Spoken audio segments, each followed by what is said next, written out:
Hey, what's up, y'all? I'm Emil Ennis Jr. back here with Clever News. And celebs are speaking out and criticizing President Trump for downplaying his COVID-19 infection after leaving the hospital. The past few days have been a whirlwind since Donald Trump's COVID-19 diagnosis. Last week, Donald Trump announced that he and his wife Melania tested positive for coronavirus. Then over the weekend, Trump was taken to Walter Reed Medical Center for treatment and observation. And despite his diagnosis of the highly contagious virus, Trump still went for a car ride on Sunday to wave to supporters. This left many people concerned about the Secret Service members riding alongside him. But then on Monday, October 5th, he announced that he was leaving the hospital and returning to the White House, where he'd be exposing himself to a lot more people. He tweeted saying, quote, "I will be leaving the great Walter Reed Medical Center today at 6:30 p.m. Feeling really good. Don't be afraid of COVID. Don't let it dominate your life. We have developed, under the Trump administration, some really great drugs and knowledge. I feel better than I did 20 years ago." He proceeded to go back to the White House and take his mask off around a camera crew, again, despite only being diagnosed a few days ago. Celebs were quick to react to the tone-deaf and dangerous way Trump has handled his diagnosis, especially his tweets. Hashtag Trump is a national disgrace quickly started trending on Twitter, and many stars chimed in on this conversation. Mandy Moore wrote, quote, "Don't be afraid of COVID. Tell that to the 210,000 families who have lost loved ones, to the Black, brown, and indigenous folks disproportionately affected, with tens of millions of jobs lost and the economy tanked. Many of us isolated for months. You're the cruelest. Hashtag vote him out." Patton Oswalt said, quote, "Absolutely insane and evil. This will get people killed. It will directly lead to people's deaths. We're living in a body horror film where the mutation wins." Ava DuVernay tweeted saying, "Don't be afraid of COVID," he dares say to those of us who have lost loved ones to COVID. "This man is evil."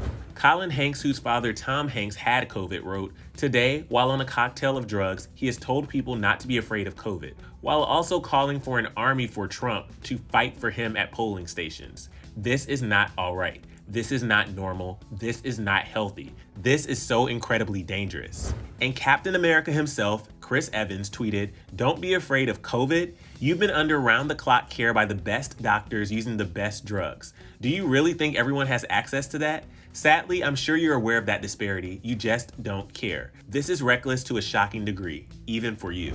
But celebs didn't only post tweets about Trump's coronavirus statements. Some got on camera and spoke to Trump directly about how problematic his reaction has been. CNN's Chris Cuomo actually refused to play the clip of Trump speaking about COVID, calling it propaganda. Just propaganda. That's all it is. I know there's sound to it. I'm not going to play it for you. Why should I? How much bull do you need in your life? Chris also spoke in detail about why the way Trump has handled his diagnosis has been so upsetting. Don't be afraid of COVID. 10,000 have died in the last 13 days. Don't be afraid of COVID. It just took down the most powerful and protected person in the world. He had to go to the hospital. His continued recklessness makes it impossible to be sympathetic. Chris went on to call out Trump for denying Americans the same level of care he had in fighting the infection. But Chris wasn't the only one to get on camera and talk about Trump. Amanda Kloots, who famously lost her 41-year-old husband, Broadway actor Nick Cordero, to COVID, also spoke out in a series of heartbreaking Instagram stories. Amanda criticized Trump for telling people to not let COVID dominate their lives. No one's letting it. Nick didn't let it. It wasn't a choice. And it dominated his life. It dominated my life. It dominated our family's lives for 95 days. And because he didn't make it, it will ever affect my life. Amanda went on and spoke to Trump directly, asking him to have some empathy for families like hers dealing with the 215,000 American deaths at the hand of this virus. It's beyond hurtful.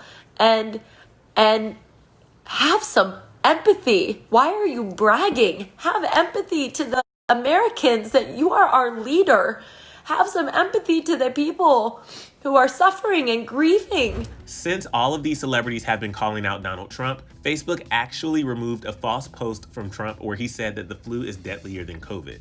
And Twitter limited the post, writing, quote, This tweet violated the Twitter rules about spreading misleading and potentially harmful information related to COVID-19. And what better time than now to remind you all to make sure you're registered to vote. The election is less than 30 days away, and I can't emphasize enough how important it is that we all vote and make our voices heard. Get the group chat going and make sure that you and your friends all have a plan to cast your ballots, whether that's by mail, voting early, or on election day. We've linked some resources down in the description so you can make sure you're all ready to go. But if you want more on what celebs had to say about President Trump's COVID-19 diagnosis, click right over here for another clever video. And then let me know your thoughts on all of this down in the comment section below. And please make sure you're registered to vote. I'm your host, Emil Ennis Jr. You can find me on Instagram at Emil Ennis Jr. And I'll see you soon right back here on Clever. Bye, guys.